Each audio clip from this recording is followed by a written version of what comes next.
G'day chaps. So today I'm going to show you my speed painting method for doing skeletons. I think they actually take longer to glue together than they will to paint. So first things first, let's go and get these guys undercoated. Right, so they're all undercoated. And what I've done is I've undercoated them with this yellow ochre. But any desert yellowy colour will do. And if you've got a spray can, you'll save yourself even more time because you can get them all undercoated in seconds. So the very next thing we're going to do now is we'll do a zenithal highlight of bleach bone. So here we are in the great outdoors. So that's the colour I'm using, army paint skeleton bone. Normally I'd just hold this bit of wood. But today I'm going to have to put it on there. So you want to be about that kind of distance and at this sort of angle, and then all you're doing is giving it a quick, this is why it's easier just to hold it, right? Quick spray at an angle, done. That's it, zenithal highlight.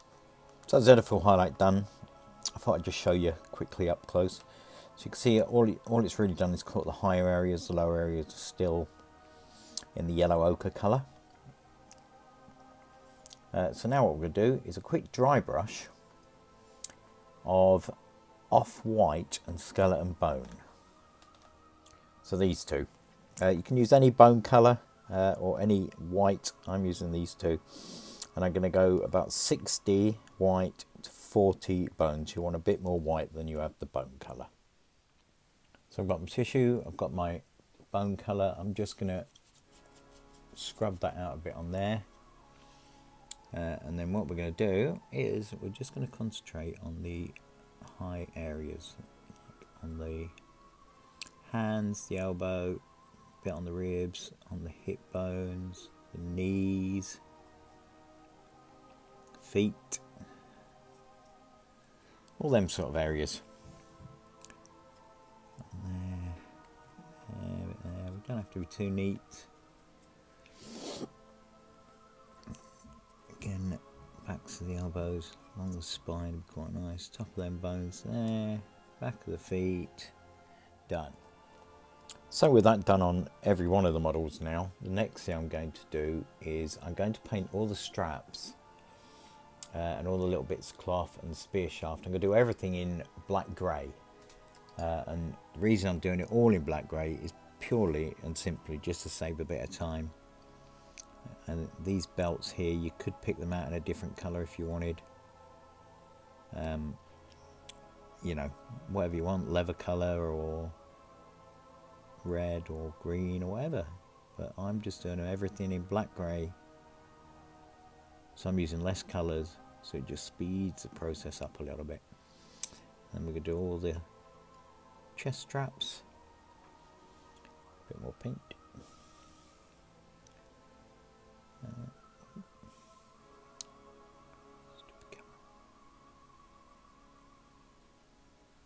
Do all of them.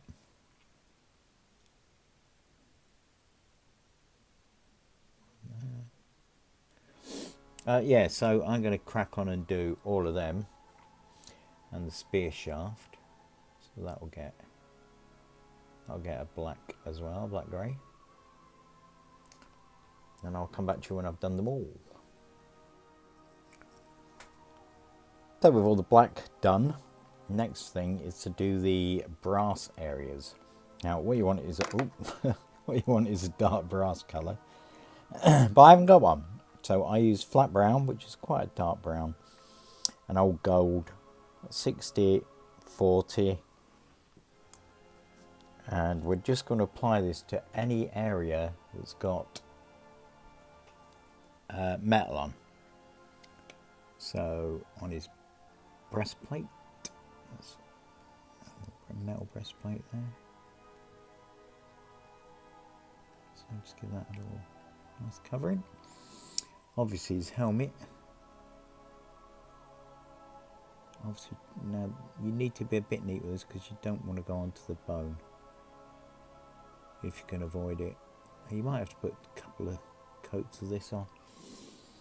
And then the shield, which is, you know, slap it all over so you get a nice coverage. Again, you might have put a couple of coats on. That's okay. So what I'll do now is I will crack on and do all of them, and I'll go back to you. So the last colour we're going to use today is silver. Any old silver will do. I use plate mail because that's the only one that I've got. And what we're going to do here is just all the spear tips. So just get all of them painted silver. And then the next stage after this is just to ink everything. Right, then paint more silver. So last thing to do at this stage is put an ink on. So I'm going to use soft tone ink. You could use flesh wash if you've got one. Seraphim sepia, that might work well. Or you know, the contrast paint skeleton horde, I think that would work quite well. And we're just going to, I've watered this down very slightly. We're just going to apply this all over the model, everywhere, all over the black and everything. So the ink's all dry now, and this is the effect you get. So as you can see, you've got lighter patches and darker patches. Now if you wanted, you could go in and highlight this up again with an lighter colour if you want your skeletons to look lighter, but this is the colour I wanted. I wanted that old bone look. Let's bring this one forward so you can have a look at one with that helmet on. So you can see you get lots of different tones to the bone colour, which is what we wanted. So I'm not going to do anything to the bone, not going to do anything to the black. All I'm going to do now is just dry brush up the metal or bronze areas, and I'm going to choose using old gold for this. Sorry, just to try and get it on camera. I must apologise for the light. I've been putting this video off for weeks because the light's terrible, but in the end I've decided I'm just going to go for it. So just to lighten up this bronze, we're just going to add a little touch of highlighting like that. You can see it gives you that speckly look that we're after. And then the same on the helmet.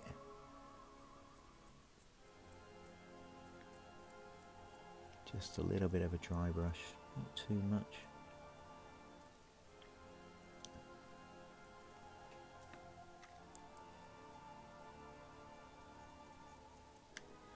Inside of the shield, there's a bit more paint.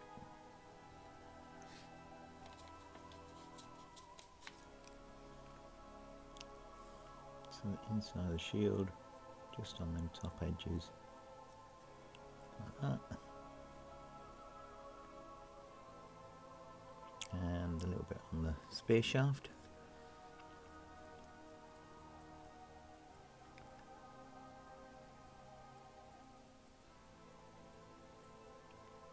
Oh yeah, and his breastplate.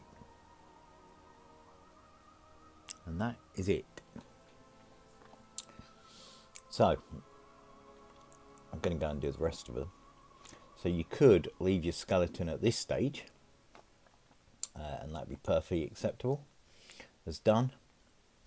So, but all I'm going to do now is I'm going to add some verdigris to this, and I'll show you how I'd go ahead and do that. Okay, so that's the guy with the gold all dry, and as the gold, the brass. So what I'm going to do is I'm going to do verdigris, which is like an oxidization that you get on bronze. I keep saying brass, but I mean bronze.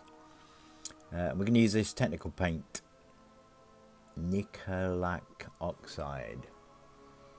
So now what you can do is you can put this all over the metal, but I prefer to leave it a little bit of the original metal showing. So I'm going to do it something like that. I'm going to leave that spine on his helmet. A bit at the front there. On the back. do on that, a little bit on there, and a bit on that spear. So I've just got the inside of the shield to do. So we'll stick some on there like that. And now what we need to do, in fact, let's go just above his arm as well. We've just got to wait for that to dry now.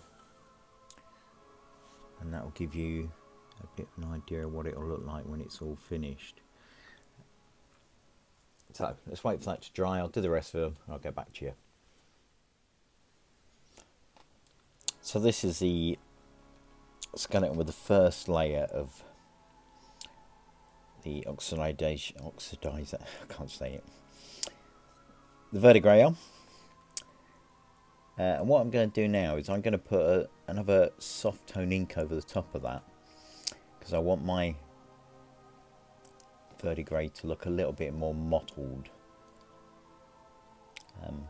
So yeah, if you look at a Statue of Liberty picture, you'll see that it's totally covered.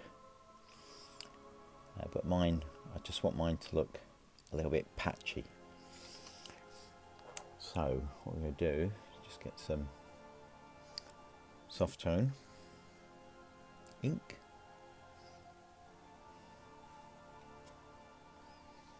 We're just going to pop it over the areas we've already done.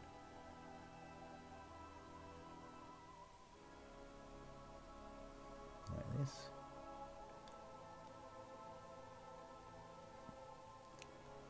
And then when this dries, we'll go over with the verdigris again,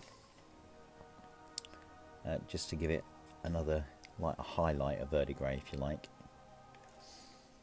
So I'm going to crack on and do them all, and then when it's dry we'll reapply some verdigris, and then the model is done, just wants basing.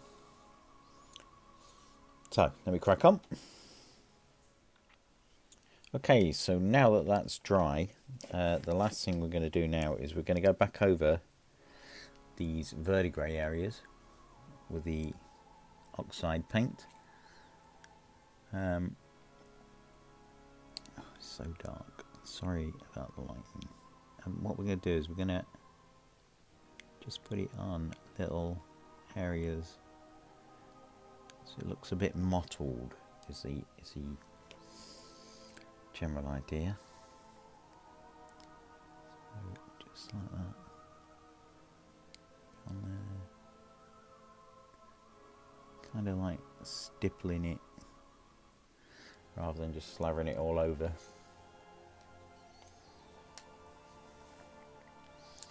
So on the shield, maybe I'm too close in. On the shield we're just gonna just stipple it on like that, a little bit on there. Just pick out the raised edges of these.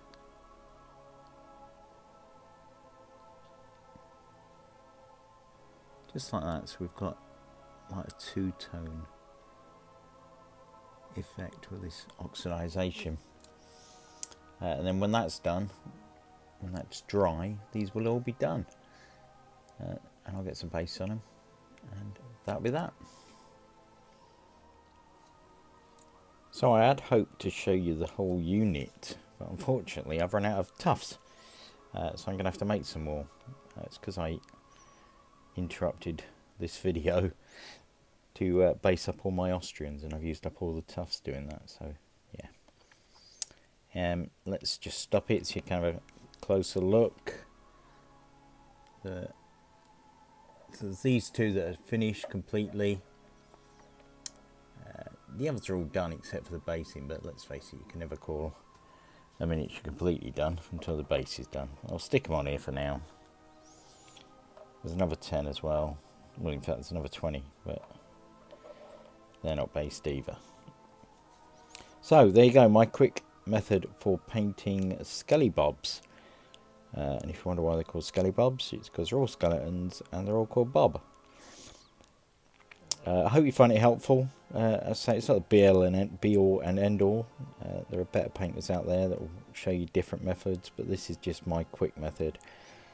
I reckon probably about an hour and a half to 2 hours to fully paint these, which is pretty good. So you could easily get a whole unit done in a day. I think when I do the other 30, I'll probably get them all done in one day. So anyway, thank you very much for watching. Hope it was helpful. Catch you in the next one. Bye for now.